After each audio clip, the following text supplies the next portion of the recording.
This video is really important to me because it is the biggest mistake that I've made in cycling. I thought it would never happen to me.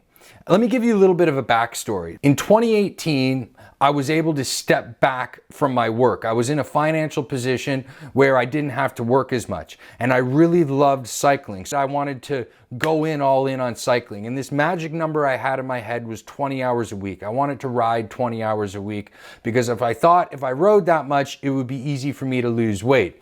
I also fasted twice a week on my easy spin days, and the rest of the days I ate a balanced diet. No magic diet, just no processed foods. I didn't get too hungry and I didn't get too full, and quickly I lost about 25 pounds. When I showed up in 2019 to ride with all my buddies, guys that were dropping me, I'm now dropping them, because when you lose 25 pounds, it's significant. And I kept training, I kept my diet the same, and in 2020 was like a breakout year for me. I had big power numbers, 420 watts for 20 minutes, 460 for 10 minutes. At the end of 2020, I was really burnt out. I started the YouTube channel and I really struggled through 2021, but I got a new coach and I got things together and really started to feel good at the end of 2021, and now coming into 2022, I'll share with you what happened. I was in Tucson, Arizona throughout the winter this year, and I did the shootout every Saturday. It's a group ride in Tucson, and I use that as a benchmark to kind of show my power, because that group ride is similar every week. So if we look at February here, we'll go to February 5th. We look at my power, 20-minute power 390, 10-minute power 410. And it trended this way every week. Let's go to the following week. In that time, I did a race in February in Tucson, 20-minute normalized power 400, 370, 350 for 30 minutes, normalized 390, normalized 370 for an hour during that race. It was a short race. It was only 2.5 hour race. I think I was 8th or something, and I raced a lot of good guys, so I was really happy with that result. Things were going really well.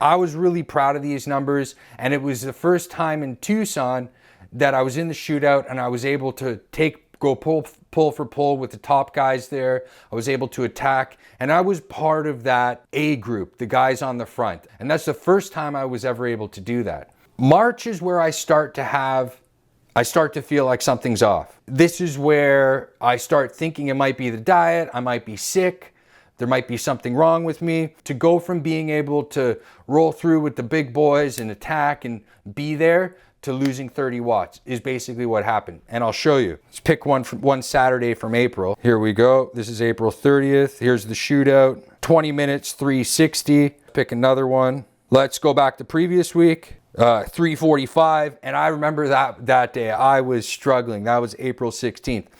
And it really, at the time, stressed me out. I was really upset. So I'm going to get these blood tests and I'm going to the doctor. It really messed with my head and it really stressed me out.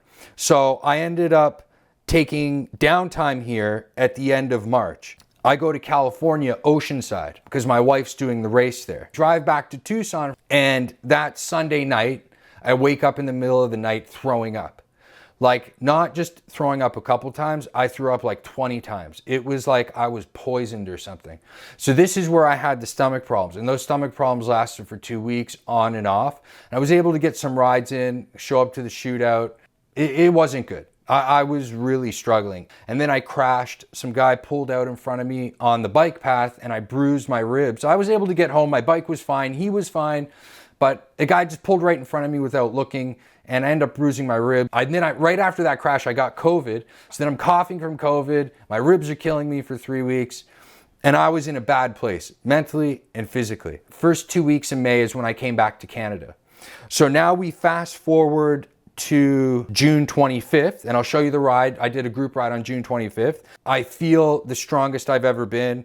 I've done power numbers I've never done before, and I'll show you right now. And something I'm really proud of, you can see here an all-time best, 423 watts for 20 minutes. And I did 400 watts I live out in the country, and this is the problem with the internet out in the country. All right, as we wait for this to load, on the group ride, I did 400 watts for 30 minutes. Here's the problem. On Training Peaks, it shows I did 400 watts for 30 minutes, but Strava, here we go. So 405 for 30 minutes. We hit 3 lights along that 30-minute stretch. So I hit pause on my Garmin. So I don't know what Strava has it as. I think like 380 or something like that. Obviously, this isn't a legit 100% 400 watts for 30 minutes because I hit those 3 lights. I could tell how I felt at the end of it, that this is the strongest I've ever been. And you can also see some other numbers from that ride. 5 minutes at 438, 10 minutes at 433. These are great numbers for me and something I'm really proud of. So what killed me was the diet. I was under eating severely. I was under eating carbohydrates severely. And what's so funny about this, and I'll tell you like kind of how I screwed this up. Being a big person for so much of my life, when I lost the weight, I still felt like a big person. Another problem is I have a very round face. And not only do I have a very round face, but if I gain any weight, it goes directly to my face first. I was really good. I had a best friend in high school, Italian guy, and this guy could have 10% more body fat than me, but he would look 10 times better than me because the fat just went over his body evenly. I get it in my face, I get it in my love handles, I get it in my chest, and it makes me look terrible. But this is, I'm not complaining. This is just the luck of the draw. But it's something I was sensitive to. So I always felt like a fat guy. I look like I'm fat in the face. And I got the YouTube channel. So I got this push to lose the weight because I want my face to be skinny. And I want to be skinny because I know what that 25-pound weight loss did for me before. So I'm like, let's get another 10. And it really backfired. I have 4 friends that I would ride with on a regular basis that have been telling me for the last 2 years, don't lose any weight. Don't try to lose more weight. I would tell them, I'm going to try and lose 10 pounds. And they'd be like, John, cut it, man. You're lean enough. But when they would tell me that I was lean enough, I would think, nah, they're lying to me. They're just pumping my tires because of my own issues from being overweight my whole life. It gave me this twisted perception of, you need the weight to lose. You need 10 pounds to lose.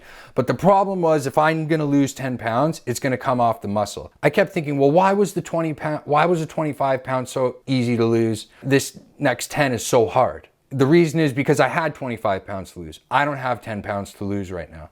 And trying to force myself to lose it, I traded performance. And not only watts, but the way I felt. It made me sick. It was bad. It was really, I would not recommend it. And there was a point, so the weight's coming down and the fitness is going up. And as those two intersected at the perfect time, near the end of February, I was absolutely flying. But then I fell off this cliff. And it took me 2 months to get my fitness back. The good thing about it is because I did in that time, I took 2 weeks off. I re-looked at my diet. I think that's what saved me and allowed me to get my fitness back higher than where it was. I was also struggling in 2021 at the beginning of my year with cycling. And what I was doing is I was going out and doing a 4-hour ride and not even eating breakfast. And I was cutting my calories hard at the beginning of 2021. It really made my performance suffer, but I didn't even realize it was from the diet back then. I just thought, you took a month off, you're not training as hard, but I was riding over 20 hours a week. I just didn't understand how important the diet was until this. And so now that I realized that I got to look at the food like fuel, instead of what I was doing was I was looking at it like, how little can I eat? I need to eat as little as possible. So the reason this video is important to me is I hope if you're watching it and you're struggling with your weight, or you're thinking about your weight, or you're trying to lose weight, don't make the same mistake I made. Fasting, cutting carbs, it really backfired. And I'll say it again, I got sick. This is the sickest I've ever been in my life. And it's not sick by one. And when I say sickest, I mean, I got the stomach problem. I got COVID. And to get those two back to back, I've never been sick for that long in my life. And it was 100% because I ran myself into the ground by trying to training as much as I did without fueling myself. You know, one question would be, well, you have a coach, why didn't you listen to him? Well, I didn't tell my coach what I was doing. I thought, okay, I'm gonna fast a little here, I'm gonna cut carbs there, and everything will be fine. I'll lose the weight, he'll like it. But once I told my coach what I was doing and I said, hey, I need a week off, I'm struggling here. He saw the watch dropping. He said, never fast again. Don't ever fast again. And I'm not bashing fasting because it's worked in the past.